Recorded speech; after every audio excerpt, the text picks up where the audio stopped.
Friends எல்லாருக்கும் வணக்கம். So இந்த வீடியோ வந்து ஒரு சேல் வீடியோ. இந்த ப்ராடக்ட்டை பற்றி நான் ஆல்ரெடி ஒரு டீட்டெயில்டு வீடியோ போட்டிருப்பேன் நான். ஸோ இந்த வீடியோவில் என்ன நான் வந்து மெயினாக கவர் பண்ணுறேன்னா, இந்த ப்ராடக்ட்டுக்கு வந்து என்னெல்லாம் பண்ணியிருக்கேன், ப்ளஸ் இதை வந்து எப்படி நம்ம வந்து மெயின்டைன் பண்ணணும், ஸோ தட் இது ஒரு ஒரு 10 இயர்ஸ் வந்து நம்மளோட இன்னும் சர்வைவ் ஆகிறதுக்கு என்னெல்லாம் நம்ம இதை வந்து மெயின்டைன் பண்ணால் இது வந்து இன்னும் லைஃப் இருக்குன்றதை நான் உங்களுக்கு இந்த வீடியோவில் எக்ஸ்பிளைன் பண்ணுறேன். ஓகே, ஸோ நம்ம வந்து ஃபஸ்ட்டு இதில் என்னென்னலாம் சர்வீஸ் பண்ணியிருக்கேன்றதை நான் உங்களுக்கு எக்ஸ்பிளைன் பண்ணுறேன். ஸோ ஃபஸ்ட்டு வந்து பார்த்திங்கன்னா, இதில் வந்து நான் வந்து பெல்ட் வந்து சேஞ்ச் பண்ணியிருக்கேன். ஒரே நிமிஷம், இந்த கவர் வந்து ஓப்பன் பண்ணிவிட்டு நான் உங்களுக்கு காட்டுறேன். ஃப்ரெண்ட்ஸ், ஸோ இப்போ இதில் பார்த்தீங்கன்னா நான் வந்து பெல்ட் வந்து புது பெல்ட் போட்டிருக்கேன். ஸோ தட் உங்களுக்கு வந்து இன்னும் ஒரு இது ஸ்டிஃப்னஸ் பார்த்தாவே தெரியும், உங்களுக்கு நல்ல டைட்டாக இருக்குது. ஸோ எப்படியும் வந்து இன்னொரு 5 to 10 இயர்ஸ் வந்து நீங்கள் ப்ராப்பராக மெயின்டைன் பண்ணால் இந்த பெல்ட் வந்து சேஞ்ச் பண்ணுற மாதிரி ஆப்ஷன் இருக்காது.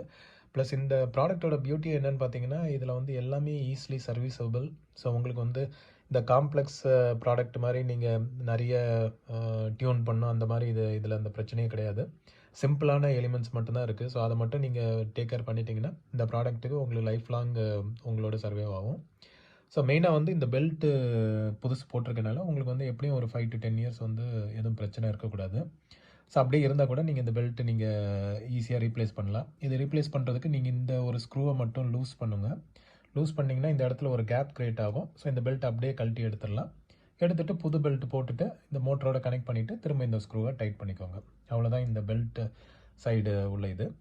ஸோ அதுக்கப்புறம் வந்துட்டு இன்னும் மெயின்டைன் பண்ணது என்னென்னா, இந்த ஹெட்டு வந்து பார்த்திங்கன்னா, உங்களுக்கு நீங்கள் கேசட் நிறைய ப்ளே பண்ணிங்கன்னா உங்களுக்கு வந்து ஹெட்டு வந்து அழுக்காக ஆரம்பிக்கும். அப்படி அழுக்காகும்போது நீங்கள் என்ன பண்ணுன்னா, ஐபிஏ சொல்யூஷன், அதாவது ஐசோப்ரோபைல் ஆல்கஹால் சொல்யூஷன் எடுத்து நம்ம கியூடிப் ஆர் அந்த இயர்பட்ஸ்ன்னு சொல்லுவாங்களே காதில் போடுற, ஒரு நிமிஷம் இருங்க காட்டுறேன். ஸோ இந்த மாதிரி இயர்பட்ஸை வந்து எடுத்துகிட்டு இதை அந்த ஐசோப்ரோபைல் ஆல்கஹாலில் கொஞ்சம் தேய்ச்சிட்டு இதில் வந்து நல்லா நீங்கள் க்ளீன் பண்ணி விட்ருங்க. இந்த இதுவும் க்ளீன் பண்ணுங்கள். அதே மாதிரி இந்த கேப்ஸ்டோன் வீல் இருக்குல்ல, இந்த சில்வர் கலரில் இருக்குது, இதையும் வந்து நல்லா க்ளீன் பண்ணிக்கோங்க. ரப்பரில் மட்டும் நீங்கள் ஐசோப்ரோபைல் ஆல்கஹால் படாமல் பார்த்துக்கோங்க. ஏன்னா ரப்பர் வந்து அது அந்த ஆல்கஹால் பட்டால் செட் ஆகாது, அது ஒரு மாதிரி டிஃபார்ம் மாதிரி ஆகும். அதனால் நீங்கள் வெறும் இந்த மெட்டல் பார்ட்ஸுக்கு மட்டும் க்ளீனிங்க்கு யூஸ் பண்ணிக்கோங்க. மெட்டல் ஆர் பிளாஸ்டிக் வந்து யூஸ் பண்ணிக்கோங்க, ரப்பருக்கு யூஸ் பண்ணாதீங்க ஐபிஏ சொல்யூஷன். ஸோ இதை வந்து ப்ராப்பராக க்ளீன் பண்ணிட்டீங்கன்னா உங்களுக்கு வந்து ஹெட் வந்து எந்த பிரச்சனையும் இல்லாமல் சாங்கும் வந்து நல்லா நீட்டாக வரும். ஸோ இது ஒன்று. அதுக்கப்புறம் என்ன மெயின்டைன் பண்ணணுன்னா, நீங்கள் வந்து இந்த கிளாஸ் இதில் இருக்குல்ல, இது கிளாஸ் ஒரு பிளாஸ்டிக் எலிமெண்ட் மாதிரி ஒரு கிளாஸ் இது. இதை வந்து நீங்கள் மெயினாக வந்து முடிஞ்சால் இதை கழட்டி வச்சுருங்க. நீங்கள் இந்த ஸ்க்ரூ இருக்குல்ல, இதை கழட்டி வச்சுருங்க. ஸோ தட் எங்கேயா சேஃபாக வச்சுக்கிட்டு எப்போது உங்களுக்கு சப்போஸ் தேவைன்னா நீங்கள் இதில் வந்து திரும்ப மாட்டிக்கிட்டு நீங்கள் யூஸ் பண்ணலாம். இப்போ இதில் வந்து நீங்கள் சப்போஸ் உங்களுக்கு ஹெட்டோட அலைன்மெண்ட் சேஞ்ச் பண்ணோம் அப்படின்னா, இது நீங்கள் ஓப்பன் பண்ணிங்கன்னா, நான் ஒரு நிமிஷம் இருங்க, ஓப்பன் பண்ணிவிட்டு வரேன். ஓகே, நான் வந்து ஓப்பன் பண்ணிவிட்டேன். நான் இதை தனியாக எடுத்து வச்சுருக்கேன். இதில் வந்து பார்த்தீங்கன்னா ஹெட்டில் வந்து ஒரு அசிமத் அலைன்மெண்ட்டுன்னு சொல்லுவாங்க. இது இந்த லெஃப்ட் சைடில் இருக்கிற ஸ்க்ரூ, ரைட் சைடு நீங்கள் தொடக்கூடாது. ரைட் சைடு வந்து ஃபிக்ஸ்டாக தான் வச்சுருப்பாங்க. ஒரு மார்க்கிங்கும் போட்டிருப்பாங்க. அதில் நீங்கள் பார்த்தாலே தெரியும், ஒரு மார்க்கிங் ஒன்று இருக்கும். ஸோ இந்த ஸ்க்ரூவை கை வைக்கக்கூடாது. இந்த ஸ்க்ரூவில் வந்துட்டு நீங்கள் அட்ஜஸ்ட்மெண்ட் பண்ணலாம். ஸோ இதில் வந்து நீங்கள் இந்த மாதிரி ஒரு ஸ்க்ரூ ட்ரைவர், சின்ன ஸ்க்ரூ ட்ரைவர் வச்சுட்டு ஸ்டார் இது யூஸ் பண்ணணும், இது கிடையாது.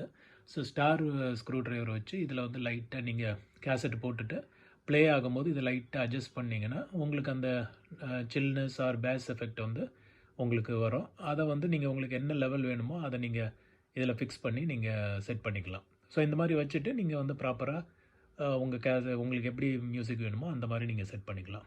ஸோ இந்த அலைன்மெண்ட்டு நீங்கள் ஒன்று எப்போயாவது தான் பண்ண வேண்டியது இருக்கும். இந்த அலைன்மெண்ட் பண்ணுறதுக்கு நீங்கள் ஒரு கம்பெனி கேசட் யூஸ் பண்ணுங்கள். ரெக்கார்டட் கேசட்டும் இல்லை வேறு எந்த கேசட்டும் யூஸ் பண்ணாதீங்க. ஏன்னா அது எப்படி ரெக்கார்ட் பண்ணியிருப்பாங்கன்றது நம்மளுக்கு தெரியாது. அதனால் ஒரு கம்பெனி கேசட்டை ரெஃபரன்ஸுக்கு எடுத்துகிட்டு அதை போட்டுட்டு நீங்கள் வந்து அட்ஜஸ்ட்மெண்ட்டை பார்த்துக்கோங்க. ஸோ இது வந்து one of the maintenance part. So அடுத்து வந்து நீங்கள் சப்போஸ் டேப் வந்து ஸ்பீடாக ஓடுது அப்படின்ற மாதிரி உங்களுக்கு சப்போஸ் ஃபீல் ஆச்சுன்னா, நீங்கள் இந்த மோட்ரு பின்னாடி வந்து ஒரு கேப் கொடுத்துருப்பாங்க, ரப்பர் புஷ் மாதிரி இருக்கும், உங்களுக்கு தெரியுதுன்னு நினைக்கிறேன். ஸோ இந்த இடத்துல மோட்டரில் பார்த்தீங்கன்னா ஒரு ரப்பர் புஷ் வந்து கொடுத்துருப்பாங்க. இதை வந்து லைட்டாக நீங்கள் உள்ளே சொருவிட்டு உள்ளே வந்து ஒரு அட்ஜஸ்ட்மெண்ட் பண்ணுற மாதிரி இருக்கும்.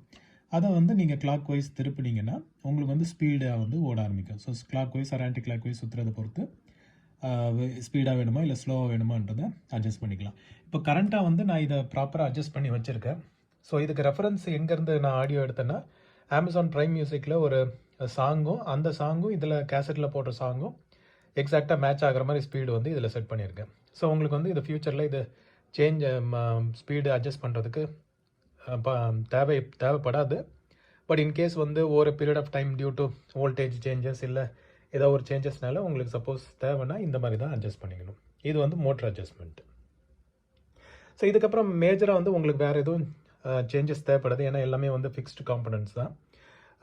இதில் உங்களுக்கு வந்து 220 வோல்ட்லேருந்து 12 வோல்ட்டுக்கு வரனால மோஸ்ட்லி இந்த டிரான்ஸ்ஃபார்மர் சேஃப்கார்ட் பண்ணிக்கும் வோல்டேஜ் ஃப்ளக்சுவேஷன் எதாக இருந்தாலும்.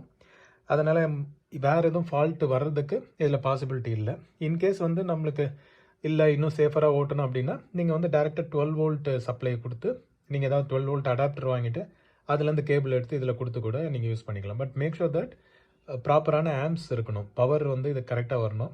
கம்மி ஆம்ஸில் இருந்ததுன்னா இது வந்து சப்போஸ் ஒழுங்காக ஒர்க் ஆகாது. அதனால் நீங்கள் மோஸ்ட்லி பவரில் வந்து எதுவும் பிரச்சனை வரக்கூடாது. ஸோ அதே மாதிரி எர்த்திங் கொடுக்கணுனாலும் இப்போ எர்த்துக்கு வந்து நீங்கள் பாடியில் ஏதாவது எர்த்து சப்போர்ட்டு கொடுக்கணுன்னா கொடுத்துக்கோங்க. ஸோ தட் வேறு எதுவும் ஷார்ட் சர்க்கியூட் ஆகாமல் பார்த்துக்கோம். ஸோ இவ்வளோ தான், இது வந்து மினிமம் சப்போர்ட் தான் நம்மளுக்கு தேவை. ஸோ இதை வந்து நம்ம ப்ராப்பராக டேக் கேர் பண்ணிட்டோம்னா இது லைஃப் லாங் நம்மளுக்கு வந்து இந்த ப்ராடக்ட் வரும். ஸோ இது வந்து கைண்ட் ஆஃப் லைக் ஒரு அசம்பிள்டு யூனிட் மாதிரி தான் இருக்குது. ஸோ அதனால் உங்களுக்கு எல்லா காம்பனண்ட்டும் வந்து எது போனாலுமே ஈஸியாக நீங்கள் வந்து ரீப்ளேஸ் பண்ணிக்கலாம். இந்த ஐசி எனக்கு தெரியல ஐசி அவ்வளோ ஈஸியாக கிடைக்குமான்ட்டு. பட் அது இல்லைன்னா மற்றபடி மோஸ்ட்லி வந்து கெப்பாசிட்டர் மட்டும்தான் லீக் ஆகிறதுக்கு பாசிபிலிட்டி இருக்குது. நீங்கள் அதை வந்து நீங்கள் செக் பண்ணி பார்க்கலாம், எங்கேயாவது பல்ஜாக இருக்கா இல்லை அதை சுற்றி ஏதாவது வந்து லேயர் மாதிரி ஃபார்ம் ஆகிருக்கான்னு. அப்படி இருந்தால் மட்டும் அந்த கெப்பாசிட்டர்ஸை வந்து நம்ம மாற்றலாம். ஸோ இதில் வந்து எதுவும் பிரச்சனை இல்லை, அதனால் அதை அப்படியே விட்டாச்சு. ஸோ இவ்வளோ தான் ஃப்ரெண்ட்ஸ் இந்த ப்ராடக்ட் பற்றி. ஸோ இதுக்கு உங்களுக்கு இப்போ வாங்கணும்னு ஆசை இருந்ததுன்னா நான் கமெண்ட்டில் வந்து டீட்டெயில்ஸ் போடுறேன், டிஸ்கிரிப்ஷனில் டீட்டெயில்ஸ் போடுறேன். நீங்கள் வந்து அதை பார்த்துட்டு உங்களுக்கு ரேட்டு ஓகேனா நான் கொடுத்துருக்க நம்பருக்கு வாட்ஸ்அப் மெசேஜ் பண்ணுங்கள். நான் வந்து அதுக்கப்புறம் உங்களை காண்டாக்ட் பண்ணிவிட்டு என்ன அடுத்த ப்ரொசீஜர்ன்றது நான் சொல்கிறேன் நான். Okay, thank you friends. சரி, ஓகே, நான் ஃபைனலாக ஒரு ஆடியோ டெமோ காட்டுறேன். காப்பிரைட் இஷ்யூனால நான் ஜஸ்ட் சாம்பிள் மட்டும் காட்டுறேன். ஆல்ரெடி அந்த போன வீடியோலேயே இருக்கும், உங்களுக்கு இந்த சேனலில் இருக்கும்.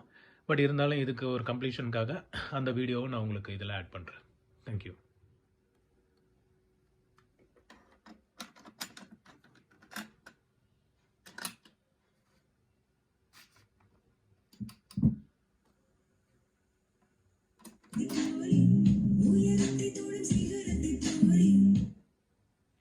ஸோ இதுதான் ஆடியோ சாம்பிள், மட்டும் அப்பப்போ சவுண்ட் வச்சு காமிக்கிறேன்.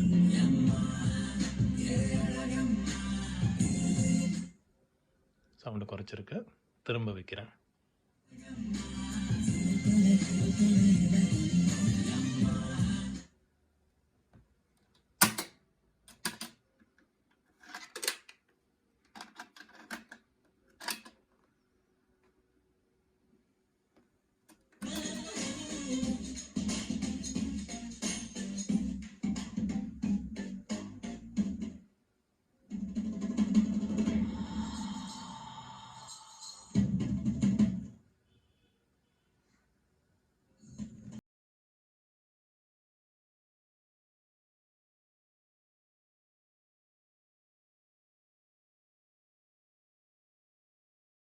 ஸோ இது வந்து ரிவர்ஸ் காட்டுறேன்.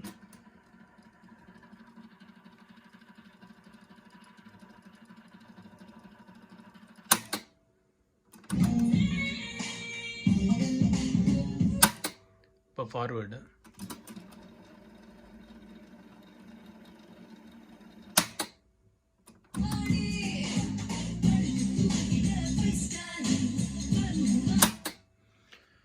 ஸோ அவ்வளோதான் ஃப்ரெண்ட்ஸ். தேவைப்படுதுன்னா டிஸ்கிரிப்ஷன் பார்த்து ரீச் பண்ணுங்கள். தேங்க்யூ.